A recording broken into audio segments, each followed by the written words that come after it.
নমস্কার বন্ধুরা, কেমন আছেন সবাই? আশা করি সবাই খুব ভালো আছেন। রোজকার মেনুতে আপনাদের অনেক অনেক স্বাগত জানাই।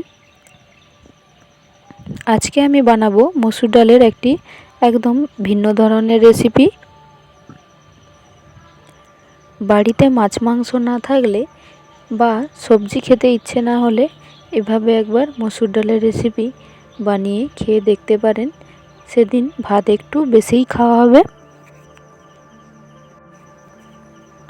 মসুর ডাল আমার বরাবরই খুব পছন্দের, আর ডাল যদি এভাবে বানাই তবে সেদিন আমি একটু ভাত বেশিই খাই।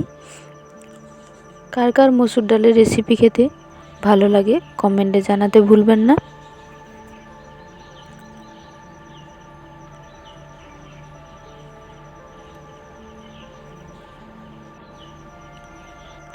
প্রথমে আমি এখানে এক বাটি মসুর ডাল নিয়ে নিয়েছি।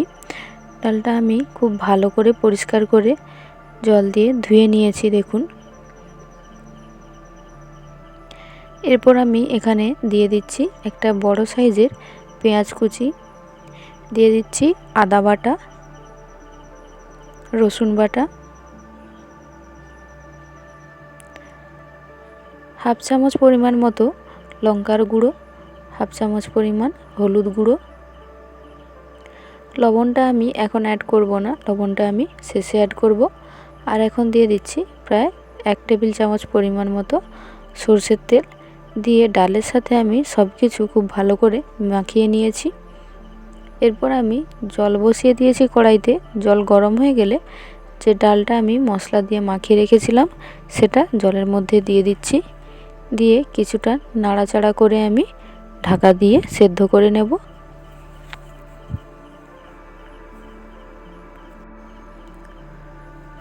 ছয় 7 মিনিট পর আমি ঢাকাটা খুলে দেখে নিচ্ছি। ডালটা কিন্তু প্রায় 50% সেদ্ধ হয়ে গেছে। এরপর আমি এখন দিয়ে দিচ্ছি একটা টমেটো কুচি। টমেটো আমি প্রথমে দিইনি, কারণ টমেটো মাঝে মাঝে টক হয়, আর টক ডালের মধ্যে গেলে প্রথমে কিন্তু কিছু কিছু ডাল আছে যে ভালো সেদ্ধ হতে যায় না। তাই আমি অর্ধেক সেদ্ধ হয়ে যাওয়ার পরেই ডালের মধ্যে টমেটো দিলাম। আবারও আমি ঢাকা দিয়ে খুব ভালো করে ডালটা, দেখুন, এখন কিন্তু খুব ভালো করে সেদ্ধ হয়ে গেছে আর টমেটোও গলে গেছে একদম।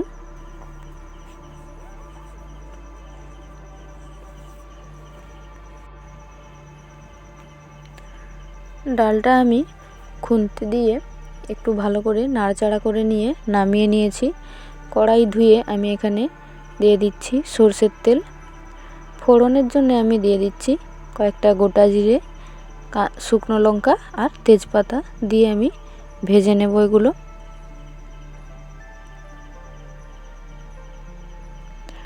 ভাজা হয়ে গেলে আমি কয়েকটা পেঁয়াজ কুচি এখানে দিয়ে দিচ্ছি। পেঁয়াজ কুচিটা আমি খুব সামান্যই দিলাম।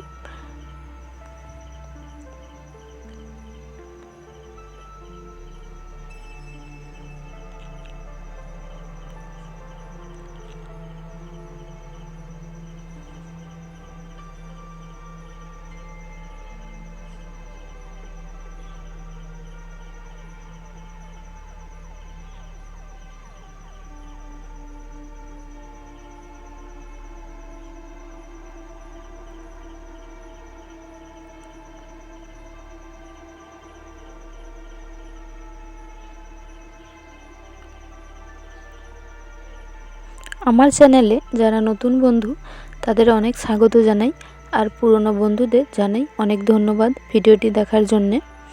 এরপর আমি ঢেলে রাখা ডালটা দিয়ে দিচ্ছি ফোড়নের মধ্যে। দিয়ে আবারও আমি নেড়ে চেড়ে 2 থেকে 3 মিনিট ফুটিয়ে নেব।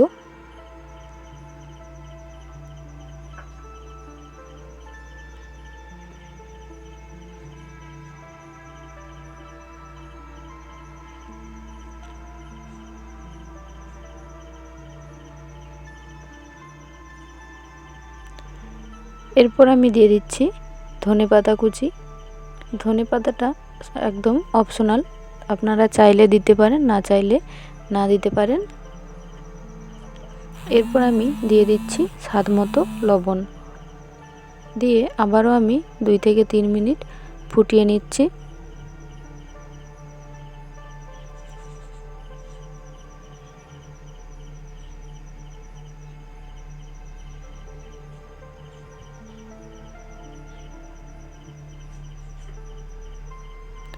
দেখুন ডালটা কিন্তু খুব সুন্দরভাবে সেদ্ধ হয়ে গেছে আর দারুণ দেখতেও হয়েছে। আমি 2 থেকে 3 মিনিট ডালটা ফুটিয়ে নিয়ে নামিয়ে নেব এবার।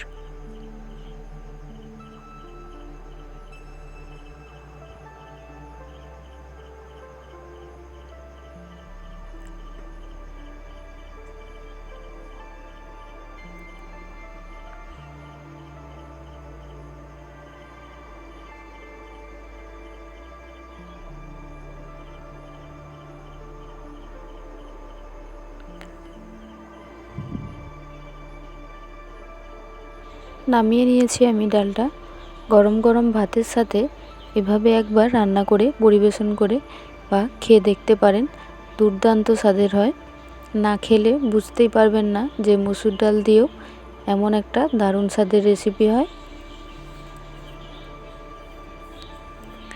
ভিডিওটি কেমন লাগলো অবশ্যই কমেন্টে জানাতে ভুলবেন না। ভালো লাগলে একটি লাইক করে চ্যানেলটি সাবস্ক্রাইব করে পাশে থাকা বেল আইকনটি অন করে দেবেন এবং প্রচুর পরিমাণে শেয়ার করে দেবেন। সবাই ভালো থাকবেন, সুস্থ থাকবেন। দেখা হবে পরের একটি ভিডিওতে।